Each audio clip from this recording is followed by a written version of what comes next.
दोस्तों, दो लड़के लड़की शादी करना चाहते थे, लेकिन लड़की का बाप चाहता था कि शादी ना हो। इसलिए उसने लड़के के सामने एक शर्त रखा कि अगर बारात में कोई भी बूढ़ा आदमी आया तो शादी नहीं होगी। लड़के ने मजबूरी में शर्त मान ली। जब बारात लड़की के घर जाने के लिए निकलने वाली थी, तभी लड़के के नाना ने कहा, मैं भी जाऊंगा बारात। लोगों ने समझाया कि अगर आप गए तो शादी नहीं होगी। नाना बोले, चाहे कुछ भी हो, लेकिन मैं जाऊंगा। लोगों ने फैसला किया कि बूढ़े नाना को डिग्गी में बैठा लो, लेकिन उन्हें बाहर मत निकालना। नाना को डिग्गी में डाल दिया गया। जब बारात पहुंची तो लड़की के बाप ने फिर से टांग अड़ा दी और लड़के से कहा, शादी तभी होगी जब तुम पास के इस तालाब से पानी की जगह दूध बहवा दो। बारातियों ने कहा, यह तो पॉसिबल नहीं है। बारात वापस आने लगी, तभी नाना ने डिग्गी से आवाज लगाई, बस इतनी सी बात के लिए तुम सब वापस जा रहे हो? जाओ, जाकर लड़की के बाप से कह दो कि हमने दूध का इंतजाम कर लिया है, आप तालाब का पानी खाली करा दो।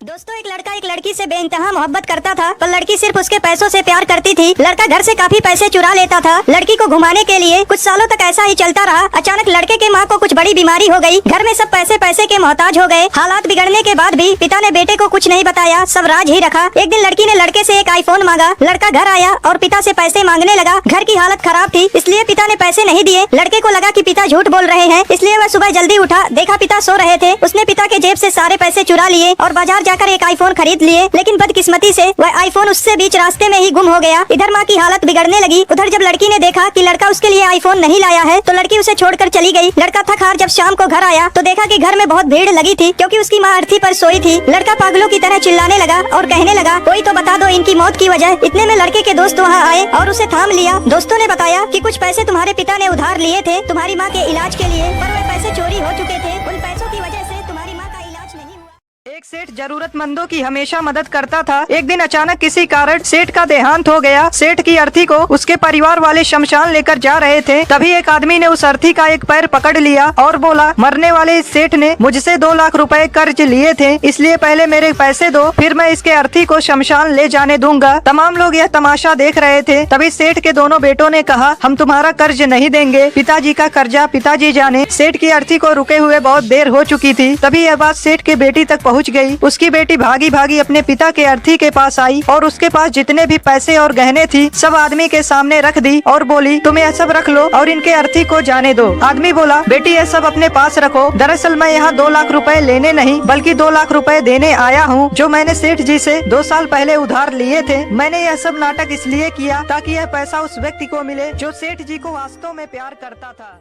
मम्मी, मैं आर्मी बन गया। छोटा सा मेरा जहां है। मम्मी, आपको कैसा लग रहा है? बेटा, आज मुझे बहुत ही अच्छा लग रहा है। बेटा, आज तूने एक माँ का दिल जीता है। मांग, तुझे क्या मांगना है? मम्मी, मुझे एक आईफोन मिल सकता है? अरे बेटा, एक क्यों, ये ले दो। Thank you so much mummy. और बोल, क्या चाहिए? मम्मी, आप कुछ अपने मन से भी दे दो। ये ले बेटा, मेरी तरफ से gift. Thank you so much mummy. Mummy, एक बात बोलूं आपको? अरे बोल ना बेटा। मम्मी, आपकी फ्रेंड की लड़की मुझे बहुत ही पसंद है। अरे बेटा, समझ ले, तेरी शादी उससे हो गई। और हाँ मम्मी, पापा की जितनी भी जमीन है ना, सब मेरे नाम पे करा दो। बेटा, ये थोड़ा औकात से ज्यादा हो गया। अच्छा, ज्यादा हो गया क्या? वैसे बेटा, तू कौन सा आर्मी बना है? Mummy, BTS army. मतलब? सारंगे।